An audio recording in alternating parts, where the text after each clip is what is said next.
Hello friends, എല്ലാവർക്കും സ്വാഗതം. ഇന്നത്തെ വീഡിയോ ഈ ഒരു ചെടിയെക്കുറിച്ചിട്ടുള്ളതാണ്. ഇതിനെ റെഡ് ജിഞ്ചർ, കാട്ടിഞ്ചി, ജിഞ്ചർ ഷാമ്പു പ്ലാന്റ് എന്നൊക്കെയാണ് പറയപ്പെടുന്നത്. ഇപ്പോൾ നന്നായിട്ട് പൂവുണ്ടായിട്ട് നിൽക്കുന്നതാണ്. ഇതിൻ്റെ പൂവ് ആദ്യമായിട്ട് വരുമ്പോൾ ഒരു ക്രീം കളറാണ്.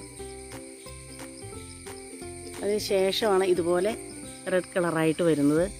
അതുപോലെ തന്നെ ഒരു 5 സെൻറ്റിമീറ്റർ മുതൽ 11 സെൻറ്റിമീറ്റർ വരെ നീളത്തിലുള്ള പൂവുണ്ടാവും.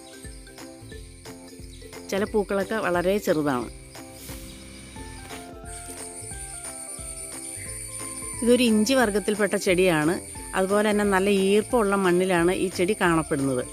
നമ്മുടെ നാട്ടിലൊക്കെ ധാരാളമായിട്ട് കാണപ്പെടുന്നുണ്ട്. അതുപോലെ തന്നെ ഇപ്പോൾ ഈ ഒരു സ്ഥലം എന്ന് പറയുമ്പോൾ നിറയെ നല്ല തണലുള്ള ഒരു പ്രദേശമാണ്. നിറയെ മരങ്ങളൊക്കെ ഉണ്ട്. അതുകൊണ്ട് തന്നെ ഇത് കൂട്ടം കൂട്ടമായിട്ട് ഇവിടെ കുറേ സ്ഥലങ്ങളിൽ ഇത് നന്നായിട്ട് വളർന്ന് പൂവിട്ട് നിൽക്കുന്നുണ്ട്. ഇതുപോലെ നല്ല മരങ്ങളുമുണ്ട്. അതുപോലെ തന്നെ നല്ല തണലുമാണ്.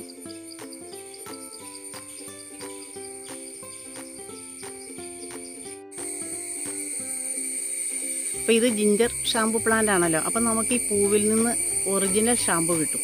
അത് നമുക്ക് തലയിൽ തേച്ച് പിടിപ്പിക്കാം. 5 മിനിറ്റ് കഴിഞ്ഞിട്ട് വെള്ളത്തിൽ കഴുകി കളയാം. വേറെ ഒന്നും ഈ ഒരു ദ്രാവകത്തിൻ്റെ കൂടെ നമുക്ക് ചേർക്കേണ്ട ആവശ്യമില്ല. അതുപോലെ തന്നെ ഈ പൂവ് മുറിച്ച് കളയാതെ ഇരിക്കുവാണെങ്കിൽ വീണ്ടും നമുക്കിതിൻ്റെ ഈ പൂവിൽ നിന്ന് തന്നെ നമുക്ക് ഷാമ്പു കിട്ടും. ഇത് ഏകദേശം 1 മാസത്തോളം നിൽക്കും. ഞങ്ങൾ 1 മാസം മുമ്പ് വരുമ്പോഴേ ഇതിൻ്റെ പൂവ് ഞാൻ നേരത്തെ കാണിച്ചു തന്നല്ലോ, ഒരു ക്രീം കളറുള്ള പൂവായിട്ട് ഇങ്ങനെ നിൽക്കുമായിരുന്നു. ഇപ്പോഴും വന്നപ്പോഴാണ് ഇപ്പം നല്ല നിറച്ച് ചുമപ്പ് നല്ല റെഡ് കളറായിട്ട് ഈ പൂവ് നിറഞ്ഞ് ഷാമ്പു ഉണ്ടായിട്ട് നിൽക്കുന്നത്. അപ്പം നമുക്ക് ഈ ഷാമ്പു ഒന്ന് പിഴിഞ്ഞ് കാണിക്കാം കേട്ടോ. അപ്പം നമ്മൾ നേരത്തെ പറഞ്ഞല്ലോ 5 സെൻറ്റിമീറ്റർ മുതൽ 11 സെൻറ്റിമീറ്റർ വരെ നീളമുള്ള പൂവായിരിക്കുന്നത്. ഇതൊക്കെ ഇത്തിരി ചെറിയ പൂവാണ് കേട്ടോ. ഈ ഒരു പൂവ് നന്നായിട്ട് നീളമുണ്ട്, നല്ല നീളമുള്ള പൂവാണ്. അപ്പം നമുക്ക് ഈ ഷാമ്പു എങ്ങനെയാണ് ഇതിനകത്ത് പിഴിഞ്ഞെടുക്കുന്നതെന്നൊന്ന് കാണാം കേട്ടോ. പിഴിഞ്ഞ് കാണിക്കാം. നിറയെ ഷാമ്പു കിട്ടും.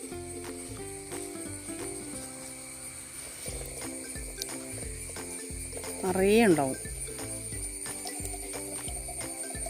അതുപോലെ ഈ പൂ മുറിച്ച് കളയാതിരിക്കുവാണെങ്കിൽ വീണ്ടും ഇതിൽ നിറയെ ഷാമ്പു നിറയും.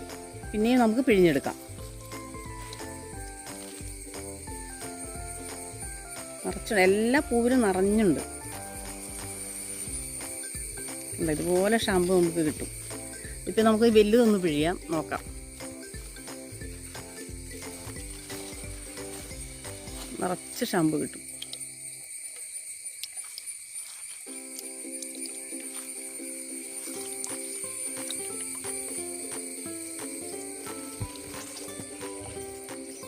ഇപ്പോൾ കുറേ ഷാമ്പു നമുക്ക് കിട്ടി, കണ്ടോ. നമുക്ക് തലയിൽ തേച്ച് പിടിപ്പിക്കുകയാണെങ്കിൽ ഒരു 5 മിനിറ്റ് കഴിഞ്ഞിട്ട് കഴുകിക്കളഞ്ഞാൽ മതി. ഇതുപോലെ നമുക്ക് ഷാമ്പു പിഴിഞ്ഞെടുക്കാം. അപ്പോൾ ഈ ചെടിയുടെ പ്രൊപ്പഗേഷൻ എന്ന് പറയുന്നത് ഇഞ്ചിയുടെ മാതിരിയാണ്. അതിൻ്റെ ചുവട്ടിലെ വിത്തെടുത്തിട്ട് നട്ട് പിടിപ്പിച്ചാൽ മതി. നന്നായിട്ട് ഇതുപോലെ ചെടി വളർന്ന് ഇതുപോലെ പൂവുണ്ടാവും. ഈർപ്പമുള്ള മണ്ണിലാണ് ഈ ചെടി നന്നായി വളരുന്നത്. എങ്കിലും നമുക്ക് ചട്ടിയിലും പിടിപ്പിക്കാം. എല്ലാ ദിവസവും നനച്ചു കൊടുത്താൽ മതി. നല്ല ഈർപ്പം ഉണ്ടാവണം ചുവട്ടിൽ, നന്നായി ഇങ്ങനെ ഇതുപോലെ വളരണമെങ്കിൽ. അതുപോലെ ഗാർഡൻ്റെ ബോർഡറിലൊക്കെ പിടിപ്പിച്ചു കൊടുക്കാം. അതുപോലെ അപ്പം അങ്ങനെയാണെങ്കിലും ഇതുപോലെ നന്നായിട്ട് പൂവുണ്ടായി നല്ല ഭംഗിയായിട്ട് നിൽക്കും. അപ്പോൾ നമുക്ക് ഇതിൻ്റെ വിത്ത് ഞാൻ കാണിച്ചു തരാം കേട്ടോ. അപ്പോൾ ഇതിൻ്റെ വിത്താണ് കേട്ടോ. ഇത് തയ്യ് കുറേ ഉണ്ട്. ഇതുപോലെ ഇത് പറിച്ചെടുത്താൽ മതി. പറിച്ചെടുത്തിട്ട് കണ്ട ഇത് ശരിക്കും ഇഞ്ചിയുടെ വിത്ത് പോലെ തന്നെയാണ്.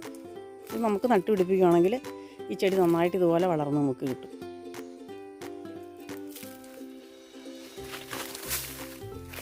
അപ്പോൾ നിങ്ങൾക്ക് ഈ വീഡിയോ ഇഷ്ടമായി എന്ന് വിചാരിക്കുന്നു. ഇഷ്ടമെങ്കിൽ ലൈക്ക് ചെയ്യുക, ഷെയർ ചെയ്യുക. എല്ലാവർക്കും താങ്ക്സ്.